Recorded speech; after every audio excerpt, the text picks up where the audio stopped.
Planon est heureux de vous présenter Du verbe à l'action.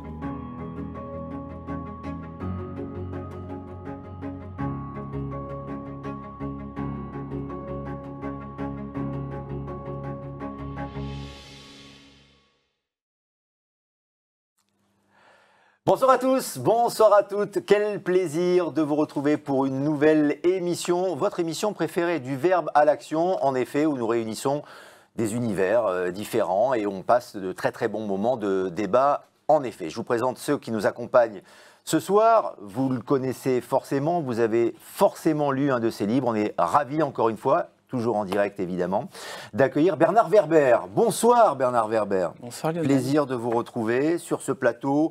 On parlera dans quelques instants de votre dernier ouvrage, le plus récent, le 25e roman, mais il y a eu plus de livres depuis, on en parlera dans quelques instants, avec donc La valse des âmes aux éditions Albin Michel. Pour nous accompagner, Samy Fatine est là également. Bonsoir Samy. Bonsoir Lionel. Plaisir de vous accueillir également, le General Manager de Planon Field Service France, et une thématique que nous avons choisie ensemble et sur laquelle nous allons pouvoir deviser, développer et débattre. Pourquoi technologie et environnement sont indissociables dans notre société? Je vous laisse quelques secondes pour bien réfléchir et peut-être pour nous envoyer quelques éléments de réponse. D'abord, un petit mot, avant que vous nous parliez, que vous nous présentiez Planon, un petit mot sur ce dernier ouvrage qui, encore une fois, est du pur Bernard Werber. Les critiques sont très très bonnes, parce que beaucoup disent que c'est l'un de vos meilleurs romans, Bernard Werber.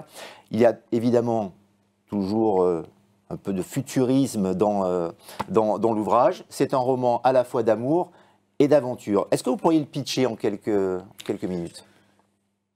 Non. Non, vous ne pouvez pas. Non, alors je vais le faire. Il faudrait le faire. Alors, qu'est-ce que c'est mon héroïne qui s'appelle Eugénie Toledano qui va découvrir, enfin qui est une étudiante en histoire, qui va découvrir par son père qu'on peut, en utilisant la méditation régressive, revenir dans ses vies antérieures. Et elle va s'apercevoir que ça fait plusieurs vies où elle est avec une famille d'âmes et elle a comme un projet qui est de répandre les livres et l'écriture. Et donc déjà la préhistoire, elle a été parmi celles qui ont inventé l'écriture. Et après, à toutes ses vies, elle a défendu l'écriture, les connaissances et les livres. Et elle s'est retrouvée comme ça, notamment à Sumer, en Égypte et en Grèce.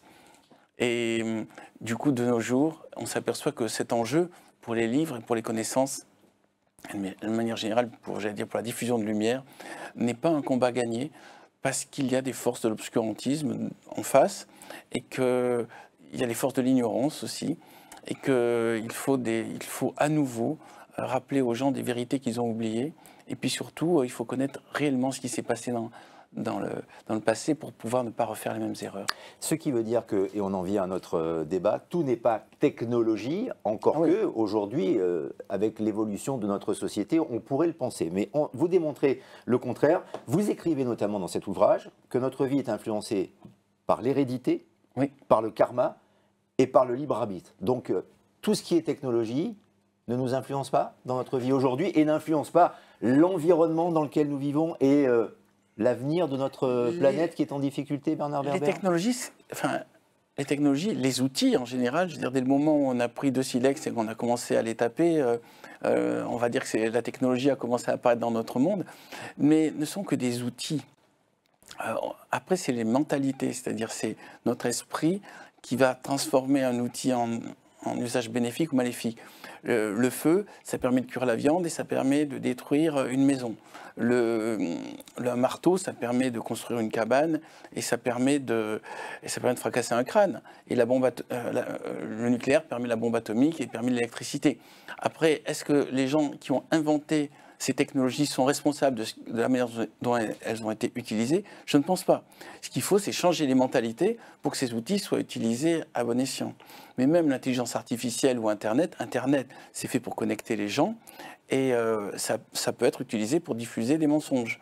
De même que l'intelligence artificielle, ça peut servir à faire du chômage et ça peut servir à aller plus vite pour réaliser des projets. Donc, tous ces outils ne sont pas responsables. Ceux qui sont responsables, c'est les gens qui les utilisent, qui les dirigent et qui prennent les décisions. Je me rappelle Isaac Asimov dans les robots disaient qu'il fallait trois programmations. Il fallait programmer. La première loi d'Asimov, c'est un robot n'a pas le droit de faire du mal à son propriétaire. La deuxième, c'est qu'il doit toujours servir le propriétaire. Et la troisième, c'est si seulement les deux premières lois sont respectées, il peut essayer de sauver sa propre peau. On va dire ça comme ça. Mais ça s'applique à toutes les technologies. Si on mettait dans les programmations un logiciel ne doit pas faire de mal aux humains, ça donnerait autre chose. Mais pour l'instant, ce n'est pas le cas. L'intelligence artificielle peut être utilisée pour guider un missile qui va tuer des humains. Donc on est déjà dans le cas où des robots sont utilisés pour faire du mal. Samy Fathine, est-ce que vous rejoignez le propos de Bernard Werber, son univers, mais surtout cette démonstration sur les logiciels? Quand on conçoit des logiciels dans le cadre de l'immobilier de bureau, est-ce qu'on réfléchit en effet à l'impact que cela peut avoir sur les humains? Et là, on sort du cadre stricto sensu de ce qu'on pourrait appeler la technologie, en effet. Alors, c'est vrai qu'au-delà du fait que je peux partager effectivement un certain nombre de choses qui ont été dites par Bernard Werber, je dirais que les solutions telles que Planon peut les concevoir sont d'abord conçues pour servir l'humain. Donc c'est vrai que la première des vocations de nos solutions, c'est d'aider l'humain finalement à réussir à atteindre ses objectifs. Donc c'est déjà une première chose. Après, bon, dans le cadre de l'immobilier, on peut bien sûr tout imaginer, mais c'est vrai que le caractère de nuisance qu'on peut imaginer à travers l'usage de nos solutions est quand même relativement limité. Après, ils peuvent être détournés. Il y a des gens qui sont d'ailleurs spécialistes dans ce domaine-là, qui cherchent à détourner. C'est-à-dire on pense évidemment aux problématiques de confidentialité des données, de hacking qui existent, donc de menaces qui pèsent sur les solutions informatiques, ce qui nous oblige, en tant qu'éditeur, d'avoir effectivement la responsabilité d'héberger nos solutions dans des environnements qui sont robustes et qui permettent justement d'éviter ce type de problématiques, et en même temps de développer nos solutions de manière efficace et de manière, je dirais, en respectant les bonnes pratiques de développement, pour que ce soit justement résistant. Alors, rien n'est jamais résistant à toute attaque, mais en tout cas d'avoir un maximum de protection pour à la fois les usages qui sont prévus par la solution, mais en même temps pour les données qu'elle manipule. Pour cette émission, nous avons défini donc que l'environnement et la technologie sont indissociables dans notre société, mais on peut se contredire et on peut en parler ensemble, parce que peut-être, Samy Fathine, que c'est plus la technologie qui influence notre environnement aujourd'hui, dans un spectre large en effet de notre société, mais aussi dans le cadre de votre activité. Mais c'est vrai que les technologies, elles ont une influence sur l'univers des possibles. C'est-à-dire qu'en fait, Bernard Werber le disait, c'est d'abord un outil, mais c'est un outil qui vient prolonger le bras et la pensée humaine. Et de ce point de vue, effectivement, l'humain avec la technologie est peut-être surhumain, devient peut-être surhumain, mais ça lui permet aussi, et dès lors qu'il a une vision qui se projette dans un objectif de développement, d'amélioration de son environnement immédiat, eh bien d'être plus efficace et peut-être d'atteindre, en tout cas de tendre à atteindre ses objectifs. Et de ce point de vue-là, oui, ça façonne la pensée. Je pense que si on pouvait venir dans nos vies antérieures et revenir dans nos vies antérieures, essayer de voir quel était notre champ des possibles, quel était jusqu'où on pouvait se projeter en tant qu'homme pour atteindre ses objectifs et progresser, on se serait vite trouvé par rapport à notre conscience d'aujourd'hui très limité par rapport à ce que nous pouvons atteindre. Aujourd'hui, avec notre petit appareil rectangulaire dans notre poche, nous pouvons atteindre et communiquer avec quelqu'un à l'autre bout de la planète instantanément, sans aucune difficulté, ce qui veut dire que notre voix porte elle aussi à travers l'espace, et on pourrait dire à travers le temps, puisque tout ça est bien évidemment archivé et enregistré. Et on voit bien là que lorsqu'on a conscience de ce que la technologie nous permet de faire, elle va façonner aussi notre ambition, façonner notre possibilité finalement à influencer le monde et les personnes qui la composent. En effet, donc, on est d'accord, la technologie influence le monde, mais la technologie peut-elle sauver notre monde ou peut-elle sauver l'être humain? Parce que dans vos ouvrages, Bernard Werber, il y a toujours une forme de finitude ou de crainte d'une forme de finitude dans l'avenir. Est-ce que la technologie peut véritablement sauver l'être humain ou le détruire? La clé est cette phrase de Rabelais, on n'a pas trouvé mieux, et il faut vraiment la comprendre, c'est « science sans conscience n'est que ruine de l'âme ». Il y a un moment où on entend cette phrase, on la sent, et un moment où on la comprend dans son intensité. C'est-à-dire que même la médecine peut faire du mal. Même des choses qui sont censées être que bénéfiques peuvent être négatives. Donc il y a un moment où il faut la conscience. Et la conscience, c'est le seul truc qui manque pour l'instant à l'intelligence artificielle. Donc l'enjeu, ce qu'on est en train de vivre et qui me semble fabuleux, moi je trouve que c'est la meilleure période de toute l'histoire de l'humanité. Vous parliez de vie antérieure. Avant, on ne pouvait pas faire grand-chose, on n'était pas au courant de ce qui se passait à côté. On vivait 40 ans en moyenne, là on vit 80 ans, donc on a plus de temps pour comprendre et pour agir. Notre époque va nous permettre d'apprendre plus vite, d'agir plus vite. Après, c'est notre degré de morale personnelle qui définit ça. C'est pour ça que quand tu faisais la référence à nos 3 sources à la base, qui sont l'hérédité, le karma et le libre arbitre, c'est avec ces 3 choses-là qu'on arrive dans le jeu, que le bébé arrive dans le monde. Après, si on ne fait que l'hérédité, on reprend le métier de papa. C'est simple. Après, si on fait que le karma, donc on reprend l'influence dans ses rêves, par exemple, de sa vie antérieure. Et si on fait que le libre arbitre, on ne se laisse ni influencer par sa vie antérieure, ni influencer par son hérédité. Et on fait n'importe quoi selon son intuition.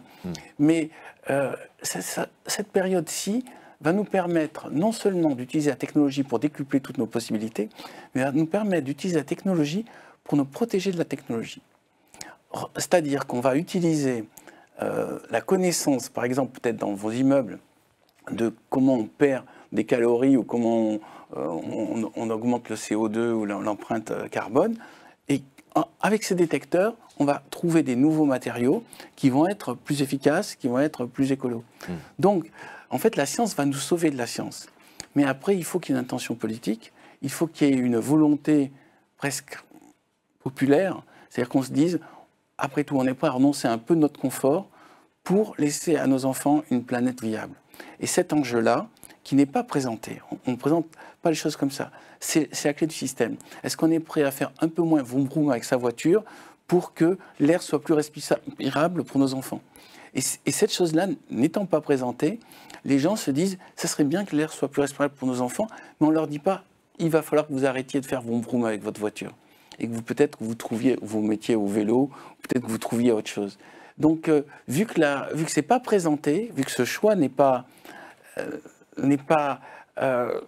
le choix qu'on propose, au final, on avance et on se dit, c'est affreux, pourquoi il y a des trous dans la couche d'ozone, pourquoi l'air est respirable, pourquoi il y a de la pollution, alors qu'en fait, on peut agir et il peut y avoir des sortes de solutions qui sont juste du bon sens, plus de la technologie appliquée dans une vue d'un objectif qui est juste laisser cette planète viable, ne pas nous déconnecter de la nature aussi, et faire qu'un jour on ne soit pas obligé d'acheter de l'air, acheter de l'eau et acheter de la terre, parce que ces 3 choses-là ont été tellement souillées qu'on est obligé de chercher des endroits où c'est pur.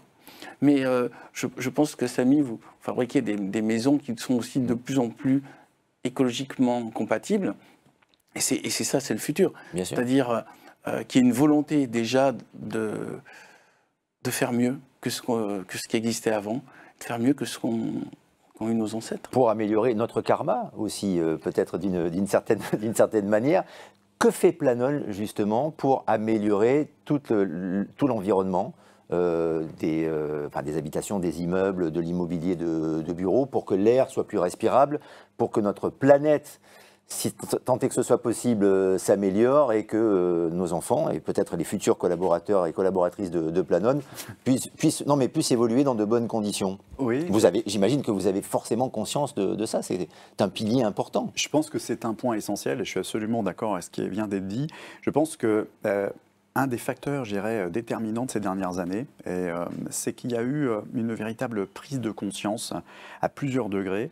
Et justement, là où je vous rejoins, c'est qu'aussi bien par la volonté politique, la volonté aussi, je dirais, de la société qui a pris conscience d'une nécessité, finalement, d'agir dans le même sens. Alors effectivement, on n'a pas toujours bien conscience de ce que ça veut dire, hein, c'est-à-dire la contrepartie qui est nécessaire dans le changement des habitudes, le changement de mode de vie. Et c'est vrai qu'on a tendance aujourd'hui à opposer pas mal des nouvelles générations qui seraient effectivement assez en recherche de cette conscience, en tout cas de transformer des usages et dans l'objectif, je dirais, effectivement d'aller dans le sens de l'amélioration de l'environnement au sens général, avec des populations peut-être plus anciennes, dont nous faisons probablement partie.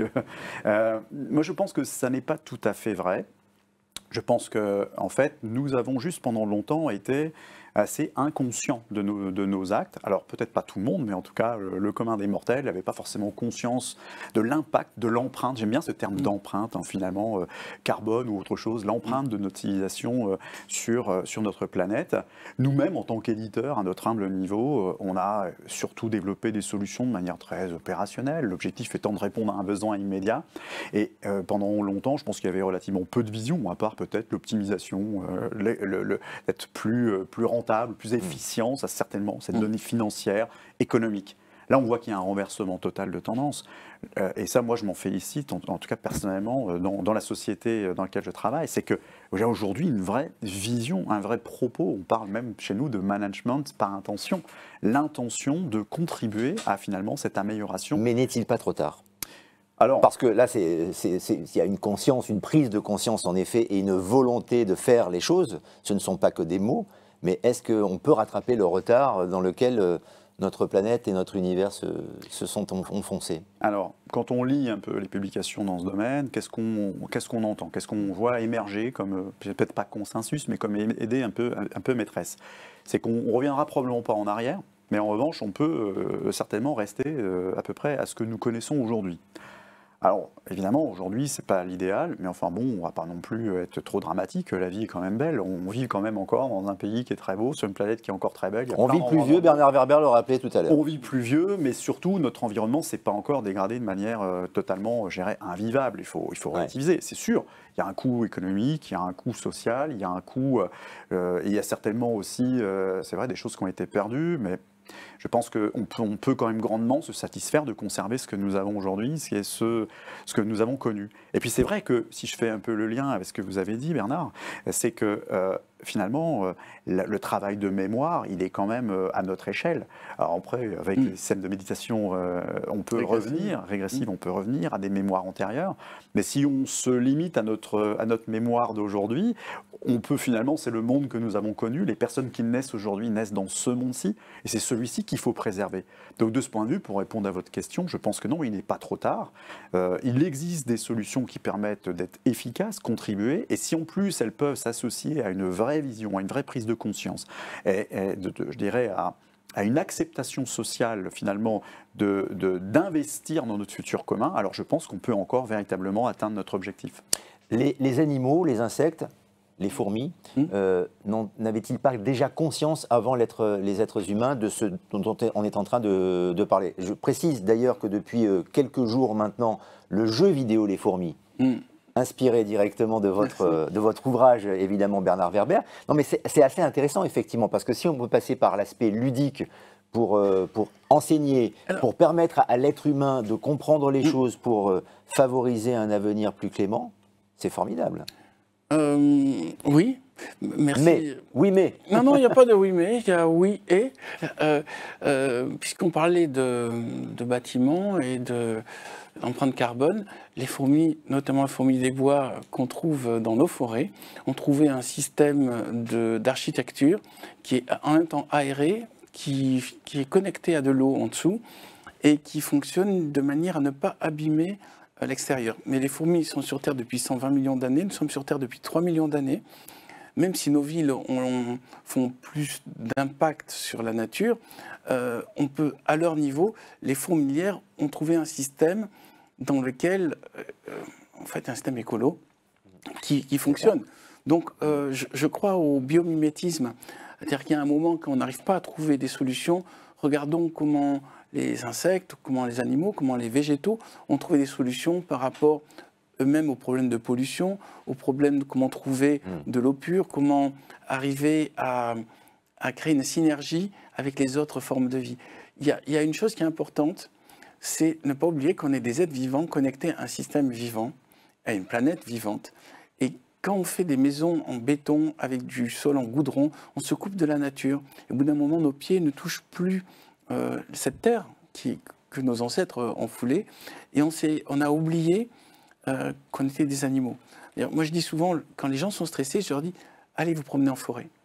Rien que le fait de se reconnecter aux arbres, de voir qu'il y a autre chose que les klaxons des voitures, les lampes, les gens qui courent dans tous les sens, le métro, toujours se dire, ok, ça existait avant, ça existera probablement après, sauf si on casse vraiment tout. Et ça, c'est le vrai truc. On peut avoir des problèmes de boulot, on peut avoir des problèmes de santé, on peut avoir des problèmes familiaux. Il y a un moment, juste quand on marche en forêt, on sent juste l'air déjà, qui est normalement censé être moins pollué. On se rappelle qu'on est un animal vivant parmi une nature vivante. Tout le reste s'harmonise. Souvent, les comportements destructeurs, c'est des gens qui veulent du pouvoir et de l'argent très vite et qui ne réfléchissent pas au contexte général. En fait, j'écris des livres pour offrir des perspectives. Dans La valse des âmes, c'est une perspective dans le temps, mais c'est bien, Lionel, que tu as rappelé qu'il y a une perspective animale aussi. Nous sommes dans l'espace, nous sommes une espèce parmi d'autres. Là, on est en train de détruire beaucoup d'espèces. Notamment, il suffit de s'apercevoir un truc tout bête, c'est qu'on est en voiture, il n'y a plus d'insectes sur le calandre. Vous n'avez pas remarqué ça? Et sur les vitres. Je ne me suis pas posé la question. En effet, c'est vrai. Parce que tout simplement, il y a tellement de produits dans l'agriculture et qu'il y a de moins en moins d'insectes. Vous ne vous rappelez pas qu'on était jeunes, Oui, sur les pare-brises notamment, absolument. Il y avait toutes sortes de moucherons, il n'y a plus. Et ça veut dire déjà on s'est coupé un tout petit peu de ça. C'est très intéressant ce que nous dit Bernard Werber, mais peut-on véritablement l'adapter, redevenir dans le cadre professionnel, dans le cadre de l'entreprise, redevenir des animaux avec la nature, avec les arbres, avec la forêt? Se rappeler qu'on est dans des milieux vivants, un être vivant parmi d'autres êtres vivants. Parce qu'animaux, tel que tu dis, ça peut être perçu comme une régression. Un être vivant alors. Voilà. Un être vivant. Mais parce que les plantes ne sont pas animées, mais elles peuvent nous apporter des choses. Je ne sais pas si on en est déjà à faire des maisons dans lesquelles il y a des arbres à l'intérieur, où il y a de l'énergie de la nature qui est remise. Moi j'aime bien ces façades où on revoit toutes les plantes. On se remet dans notre fonction animale. À ce moment-là, on se rééquilibre, je crois. Est-ce que c'est compatible avec votre univers, justement, un retour à la nature dans le cadre de l'entreprise? Vous n'allez pas installer du lierre sur toutes les façades des bâtiments de vos entreprises. Mais il y en a de plus en plus quand même. Mais pourquoi pas? Oui. Alors nous, non, on ne va pas installer de lierre. Cela dit, c'est vrai qu'on constate, nous, on travaille en étroite collaboration avec notamment les directions de l'environnement de travail, les directions immobilières des grands groupes, et on voit que suite notamment aux événements du Covid, on va dire de cette génération du télétravail, ils ont quand même grandement dû repenser les environnements de travail pour les rendre beaucoup plus attirants, pour leur permettre d'être plus propices aussi à des échanges constructifs et d'appartenance avec les équipes, entre les personnes d'un membre de l'équipe. Et puis, on voit que dans le même temps, on a cette prise de conscience autour des enjeux environnementaux. Tout ça, finalement, moi je m'en félicite, a été plutôt bien, je dirais, digéré par les grandes organisations. Alors il y a eu un peu d'aide au niveau des réglementations pour pouvoir inciter les organisations à faire ces mouvements. Et puis il y a eu une aide peut-être un peu moins volontaire, ce qui est le coût de l'énergie qui a explosé suite aux événements, je dirais, sociaux, enfin pas politiques et géographiques récents. Et tout ça, finalement, a conduit à repenser le bâti qui doit évoluer. Et je pense que, effectivement, et le mettre en relation avec nous, habitants, finalement, ces bâtiments. Et puisque vous parliez, Bernard, effectivement, de biomimétisme, ce qu'on constate, c'était avec la nécessité de rendre plus efficients nos bâtiments, eh bien, on voit qu'il y a des solutions qui sont beaucoup moins énergivores, qui tendent à réapparaître. Pendant des années, je dirais, dans une espèce de délire babélien, on a construit des tours tout en verre, cristalline, qui brille au soleil. Et puis finalement, on s'est aperçu que ça créait des serres. Alors les serres, c'est bien, ça permet de développer les plantes. On en a mis quand même pas mal. Donc je pense qu'il y a quand même pas mal de plantes aujourd'hui dans les environnements de travail. Mais ça a quand même des effets involontaires, collatéraux. Et aujourd'hui, ce qu'on voit, c'est qu'il y a des solutions, tout simplement, de rafraîchir naturellement la nuit en ouvrant les fenêtres des tours, créer des courants d'air positifs qui gardent finalement la fraîcheur, de venir ombrager les tours par l'extérieur. On voit aussi beaucoup émerger des nouveaux campus qui sont beaucoup plus horizontaux, qui sont beaucoup plus proches du sol et qui permettent notamment de créer des environnements boisés ou arborés où les collaborateurs vont pouvoir s'épanouir davantage et qui vont avoir un impact aussi effectivement sur la manière dont les bâtiments vont devoir être chauffés ou refroidis.